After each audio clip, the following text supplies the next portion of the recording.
अस्सलाम वालेकुम, नमस्ते, सास्ते काल। आई होप आप सब लोग ठीक होंगे, मैं भी ठीक हूँ। तो आज का जो ब्लॉग है, आज हम बात करेंगे कि आप सितंबर इनटेक में आ रहे हैं तो क्या आप अपने आप से खुद से अपनी फीस सबमिट कर सकते हैं या नहीं, या सितंबर इनटेक के लिए आ रहे हैं। अब तो सितंबर इनटेक जो क्लोज हो गया है, अब जो है अक्टूबर इनटेक होगा और जनवरी इनटेक होगा। तो इस टाइम में आप जो है अपने आप से खुद फीस जो है अपनी सबमिट कर सकते हैं या नहीं कर सकते हैं। तो चलिए फिर वीडियो को स्टार्ट करते हैं। वीडियो को स्टार्ट करने से पहले अगर आप मेरे चैनल को फर्स्ट टाइम देख रहे हैं तो मेरे चैनल को सब्सक्राइब कीजिए, वीडियो को लाइक कीजिए और ज्यादा से ज्यादा शेयर कीजिए। तो आज हम बात करेंगे कि जो अपकमिंग इनटेक है, सितंबर इनटेक, लाइक बहुत सारे बच्चों के स्टूडेंट्स के जो है अब कैश लेटर भी आ गए हैं, उनका जो वीजा फाइल था वो भी हो गया है, कुछ की जो है फ्लाइट्स भी हैं। एक दो मेरे नोन पर्सन है जो उनकी भी फ्लाइट है, एक की 17 को है और एक की 20 को है। तो ये लोग भी आ रहे हैं। तो इस जो आजकल का जो सिचुएशन चल रहा है, लाइक कोरोना वायरस का जो सिचुएशन चल रहा है, तो उससे जो है काम पे कितना फर्क पड़ा।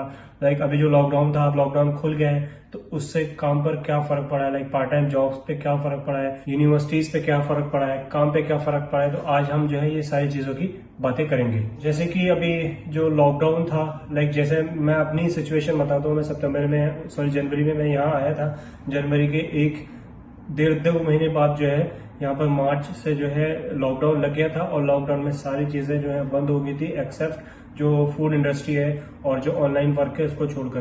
तो जो स्टूडेंट जो है ये फूड इंडस्ट्री में, लाइक जैसे पिज्जा हट हो गया, डोमिनोज हो गया, मैकडी हो गया, केएफसी हो गया, और जो रेस्टोरेंट वगैरह थे उनमें जो काम कर रहे थे उनके लिए तो खैर कोई भी प्रॉब्लम नहीं आई। और जिनका जो ऑनलाइन काम था, जो उसमें काम कर रहे थे, लाइक कोरियर कंपनियां होती है यहाँ पर, और जो ऑनलाइन जो वर्क वाली कंपनी थी, जो लोग उसमें काम कर रहे थे उन पर तो खैर कोई फर्क नहीं पड़ा। और जो लोग जैसे कि किसी शॉप पे लगे हुए थे और जिनकी और सारी जो अलग अलग जॉबें थी, लाइक कुछ लोग जो बिल्डर के साथ जाते थे, और कुछ लोग जो है मोबाइल शॉप पे काम करते थे, कोई किसी कपड़े की शॉप पे काम करता था, और उन सारे स्टूडेंट्स के लिए जो थी शॉप काम जो है बंद हो गए थे और उनको जो है लॉकडाउन में घर बैठना पड़ा। तो मेरे साथ बहुत सारे लोग मेरे साथ के भी थे, एक दो जिनके लिए लॉकडाउन में काम नहीं था, वो सिर्फ घर बैठे थे और घर से जो है अपने पैसे मंगा रहे थे, अपना रेंट मंगा रहे थे, अपना फूड मंगा रहे थे। तो आज हम बात करेंगे कि अगर सेकेंड लॉकडाउन लगता है, जैसे कि अभी यहाँ की गवर्नमेंट ने अनाउंसमेंट की थी कि 6 से ज्यादा लोग जो है गैदरिंग नहीं कर सकते, क्योंकि यहाँ पर केसेस बढ़ रहे थे और कुछ जगह जो है फिर से लॉकडाउन कर दिया। लाइक अभी जो बीच में जो रेस्टोरेंट वगैरह थे वो सारे खुल गए थे, यहाँ पर 50% ऑफ भी चल रहा था, लाइक तो काफी सारे लोग बाहर घूम रहे थे जिससे कि जो है केसेस बढ़े। तो उस पर जो है गवर्नमेंट ने सोचा कि अब जो है दोबारा सेकंड लॉकडाउन लगाना चाहिए। तो हम लॉकडाउन को देखते ही बात करेंगे कि अगर आप सितंबर इनटेक में आ रहे हैं या अक्टूबर इनटेक में आ रहे हैं या फिर अपकमिंग जनवरी इनटेक में आ रहे हैं, तो आप अपने आप से खुद की फीस भर सकते हैं या नहीं भर सकते हैं। मैं बात करता हूँ सिर्फ करंट की, लाइक आजकल जो हमारे हालात चल रहे हैं उसकी बात अगर उसको देखा जाए तो अभी तो सारी चीजें खुली हुई हैं, सारे रेस्टोरेंट खुले हैं, शॉपिंग मॉल खुले हैं, सारी शॉप्स खुली हैं। तो जहां जहां इस टाइम बच्चे स्टूडेंट जॉब कर रहे हैं उनकी जॉबें जो है स्टार्ट है, चालू है, और जो बिल्डर वगैरह के काम करते थे वो सारे भी खुले हुए हैं। तो इस टाइम में अगर आप मास्टर्स के लिए आते हैं और आपकी फीस सपोज कीजिए कि मतलब 14,000 पाउंड है, अगर आपकी साल टोटल मास्टर की बात करें, टोटल कोर्स फीस, जैसे मेरा एग्जांपल था, मेरी टोटल कोर्स फीस जो थी वो 14,000 थी, 14,000 पाउंड थी, जिसमें से मैं 9,000 पाउंड अपने घर से सबमिट करके आया था। बाकी की जो मेरी रिमेनिंग फीस थी वो मुझे खुद से देनी थी। और मेरी यूनिवर्सिटी ने जो है मुझे एक ये फायदा दे दिया था कि मेरी इंस्टॉलमेंट बना रही थी, मंथली इंस्टॉलमेंट बन गई थी मेरी, मुझे 800 पाउंड पर महीना जो है अपनी कॉलेज को अपनी इंस्टॉलमेंट की तरफ से फीस सबमिट करनी थी। तो इस हिसाब से मेरी तो फीस मैंने अपने आप सबमिट कर दी थी। बाकी मैं अपना नॉर्मल जो खर्चा था वो भी कर रहा था, अपना रेंट भी दे रहा था, और बाकी अपनी थोड़ी बहुत सेविंग भी कर रहा था। तो अगर आपकी भी सिचुएशन ये है कि लाइक आपकी भी फीस इतनी है 14-15 हजार पूरे कोर्स की, अगर मास्टर्स वालों की, तो अगर आप 8-9 हजार जमा करके आ रहे हैं या 6-7 हजार जमा करके आ रहे हैं, तो आपके पास चांस है कि आपकी जो रिमेनिंग फीस है वो आप खुद से कर सकते हैं। आपको अगर थोड़ा हार्ड वर्क करेंगे यहाँ पर तो आप जो है खुद से अपनी फीस वाली सबमिट कर सकते हैं। लेकिन आप अगर बैचलर्स के लिए आ रहे हैं और बैचलर्स में आपको 14,000 फीस साल की देनी है, वो भी लगातार 3 साल तक कंटिन्यूसली, आपको 3 साल तक अगर आपको 14-14 हजार पाउंड देनी है, तो वो थोड़ा मुश्किल हो जाता है स्टूडेंट के लिए, क्योंकि हमें यहाँ पर 20 आवर्स इन अ वीक ही अलाउ होते हैं। 20 घंटे से ज्यादा आप काम नहीं कर सकते हो। अगर आप कहीं इलीगल काम करे के पकड़े जाते हैं तो आपको जो है सीधा डिपोर्ट कर देते हैं, तो उससे भी एक हमारा नुकसान हो जाता है। हम लाइक 8-9 हज़ार पाउंड यानी कि 9-10 लाख रुपए लगा के आते हैं काम के चक्कर में। अगर हमें गवर्नमेंट ने 2 महीने में पकड़ के अगर डिपोर्ट कर दिया तो जो हमने पैसे लगाए थे वो भी हमारे वेस्ट हो जाते हैं। तो आप ये सारी चीजें सोच समझ के आए, अपने घर वालों को भी बता के आए कि एकदम यहाँ पर ऐसा नहीं है कि आप आओगे आपको जॉब मिल जाएगी और आप इजीली अपनी फीस जो है खुद से पे कर दोगे। आजकल के हालात काफी डाउन है हर कहीं के, यूके की बात नहीं करते, पूरी ऑल ओवर द वर्ल्ड के यही हाल है। स्टूडेंट ऑस्ट्रेलिया में हो, स्टूडेंट कनाडा में हो, स्टूडेंट यूके हो, न्यूजीलैंड हो या पूरे यूरोप जर्मनी जहां पर भी हो, उनके लिए मुश्किल है इस टाइम पर, क्योंकि बहुत सारे बिजनेस जो है अभी भी बंद है और अभी भी उनको स्टार्ट होने में टाइम लगेगा। तो जिससे कि आजकल काम भी थोड़े नॉर्मल बंद ही हैं, जिनके बिजनेस हैं वो चल रहे हैं, बाकी जॉब वालों के तो ऐसे ही हालात हैं। कुछ कंपनियां बंद होती हैं, कुछ कंपनियां जो है इंडिया में भी बंद हुई लॉकडाउन की वजह से, वहां से भी लोगों को अपनी जॉब से हाथ धोने पड़ा और यहाँ पर भी वही सीन है। तो आप ये सोच कर आए, अपना बैकअप प्लान जरूर करें। आप ये समझ के ना आए कि आप यूके जा रहे हैं तो आप 2 लाख 3 लाख रुपए महीना कमाएंगे, सेविंग भी कर लेंगे, घर भी भेजेंगे, अपनी फीस भी खुद से सबमिट कर देंगे। तो ये सारी चीजें आपको यहाँ मुश्किल पड़ेंगी, इतनी ज्यादा चीजें जो है ईजी नहीं होती हैं। तो आप आ रहे हैं अपने घर वालों को पूरा बता के हैं, अपनी पूरी बैक सपोर्ट रखें अपने पीछे भी। अगर आपको यहाँ पर जॉब आते ही नहीं मिलती तो आप जो है अपना पीछे से रेंट मंगा सके, अपनी फीस मंगा सकें और अपना खाना पीना कर सकें। तो अगर हम बात करें काम की, तो काम तो इस टाइम खुला है। सीरियसली अगर बात मैं करूं काम को लेकर, तो काम तो यहाँ पर खुला है। अगर आप काम करने वाले हैं, आप हार्डवर्क करते हैं, तो आपके लिए काम काफी है, काम सारा खुला है।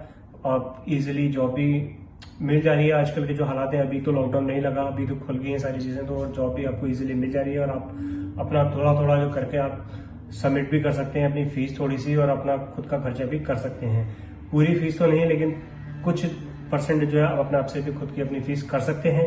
बाकी यहाँ पर हमारे भी खर्चे होते हैं, रेंट होता है, ट्रैवलिंग होती है, फूड होता है। बाकी यहाँ पर हम आते हैं, शॉपिंग वगैरह हो गई, घूमना फिरना हो गया, इन चीजों में भी हमारे पैसे लगते हैं। तो मैं सिर्फ आज ये ब्लॉग बनाने का मकसद यही था कि हम सितंबर इनटेक को बताएं कि आप अपने आप से खुद से फीस भर सकते हैं। नहीं तो बैचलर्स वालों के लिए थोड़ी प्रॉब्लम आती है फीस भरने में, थोड़ी बहुत तो वो सबमिट कर सकते हैं, लेकिन मैं पूरी की नहीं बोलता कि वो पूरी सबमिट करते हैं। बात करें मास्टर्स वालों की, अगर जिनकी फीस तो पूरे टोटल कोर्स फीस 14,000 15,000 पाउंड है, तो उनके पास फिर भी एक चांस है कि वो अपनी फीस जो है खुद से सबमिट कर सकते हैं। तो ये सीन था आपका फीस का कि आप सितंबर इनटेक या अक्टूबर इनटेक में आते हैं तो आप अपने आप से खुद फीस भर सकते हैं, नहीं भर सकते हैं। बाकी यहाँ पर जॉब्स खुली है इस टाइम, जॉब इजीली मिल जा रही है अगर आप ढूंढेंगे तो। और बाकी आप अपने आप से आते हैं तो पीछे से अपना सीवी वगैरह बना के लेके आए।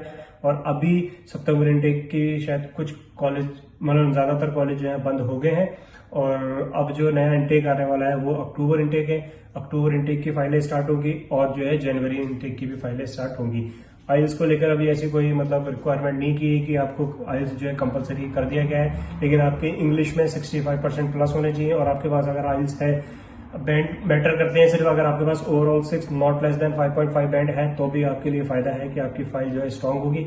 फाइल पे डिपेंड करता है, जितनी आपकी स्ट्रांग फाइल होगी उतना जल्दी आपका वीजा आ जाता है। वीजा रेट इस टाइम यूके का 99.9% जो है बिल्कुल है। अगर आपके डॉक्यूमेंट्स वगैरह फर्जी नहीं है तो सारी चीजें अगर आपकी जेन्युइन है, ठीक है, तो इजीली वीजा मिल जा रहा है, बहुत अच्छे से वीजा आ रहा है। ज्यादा क्वेश्चंस भी शायद नहीं हो रहे, नॉर्मल इंटरव्यू होता है हमारा एयरपोर्ट पे भी, तो नॉर्मल ही चीजें पूछते हैं। वो आपका कोर्स पूछेंगे, आपका यूनिवर्सिटी का नाम पूछेंगे और आप कहाँ जा रहे हो वो ये पूछेंगे। अगर आपको इतनी चीजें भी नहीं पता तो फिर यूके आना भी आपके लिए बेकार है, क्योंकि आप यहाँ पर आके सर्वाइव भी नहीं कर सकते अगर आपको अपना कोर्स, अपना कॉलेज, अपना कोर्स ड्यूरेशन कितना है, फीस कितनी है, सब्जेक्ट कितने हैं, अगर ये आपको नहीं मालूम है। और बाकी जो लोग आ रहे हैं जिनके वीजा आ गए हैं उनको ये प्रॉब्लम आ रही है कि हम क्योंकि आपको शायद 48 आवर्स पहले आपको एक फॉर्म भरना पड़ रहा है क्वारंटाइन के लिए, तो आपके जिनका नोन पर्सन है उनके लिए तो एड्रेस देना ईजी है, जिनके लिए नहीं है तो वो अपना ऑनलाइन बुक कर रहे हैं। तो देखभाल के अपना ऑनलाइन बुक करें, कोशिश करें जितना कॉलेज के पास में होगा उतना आपके लिए फायदा होगा, क्योंकि आपकी ट्रैवलिंग के पैसे बचेंगे और आपका जो है टाइम सेविंग होगा, टाइम भी आपका कम लगेगा। तो कोशिश करें आप आराम से इजीली गूगल कर लें, और गमट्री हो गया, स्पेयर पार्ट करके हो गया। और अगर आपको कहीं से हेल्प मिलती है, लाइक आप मुझे इंस्टाग्राम पर मैसेज कर दें, अगर मैं कुछ कोशिश कर सकता हूँ आपके लिए रूम ढूंढने की तो मैं बिल्कुल आपकी हेल्प करूंगा रूम ढूंढने में। मैं ऑनलाइन सर्च करके रखूंगा, आप जो है सीधे डायरेक्ट जो लैंडलॉर्ड होगा उसके अकाउंट में अपने पैसे ट्रांसफर कराएं, मैं आपको यहाँ से एड्रेस दे दूंगा, आप अपनी टैक्सी बुक करें और सीधे वहां पर आ जाएं। तो आप अपनी पूरी रिसर्च करके आ जाएं, जहां आपका कॉलेज है वहीं पर ही अपना रूम आसपास में ढूंढें। और बाकी अपने जब आप ट्रैवलिंग के टाइम में सारे अपने डॉक्यूमेंट्स अपने कैरी करें। क्वारंटाइन होना है हर स्टूडेंट को, तो अपना क्वारंटाइन के हिसाब से ही आए। लाइक अपना फूड वगैरह देख के आए कि आपको 14 डेज का क्वारंटाइन का टाइम है। 14 डेज में आप बिल्कुल बाहर नहीं जा सकते, वो आपको बीच बीच चेक करने आते रहते हैं। तो ये सारी चीज़ों को देखकर अपना रखें। बाकी वेलकम है आपका यूके के अंदर। हालात ठीक है, इस टाइम अच्छे हैं, अभी तो खुले हैं, नॉर्मल है सारी चीज़ें। बाकी आगे का पता नहीं आगे क्या होने वाला है, लेकिन अभी फिलहाल ठीक है, जॉब भी ठीक है, काम भी मिल रहा है, आप इजीली अपना जो है जॉब कॉलेज वगैरह सब कुछ कर सकते हैं। तो बाकी इस ब्लॉग में इतना बताना था। बाकी मिलते हैं नेक्स्ट ब्लॉग में। मेरा कज़न आ रहा है 20 को, तो जैसे ही वो आएगा मैं उसके साथ इंटरव्यू करूंगा, एक ब्लॉग बनाऊंगा, जैसे कि आपको पता लग जाए कि आपका फ्लाइट कैसी थी, क्या इंटरव्यू हुआ, क्या क्या आपको चीज़ें वहाँ करनी पड़ी। तो इस ब्लॉग में इतना ही बताना था। बाकी अपना ध्यान रखें, टेक केयर, खुदा हाफिज, मिलते हैं नेक्स्ट ब्लॉग में।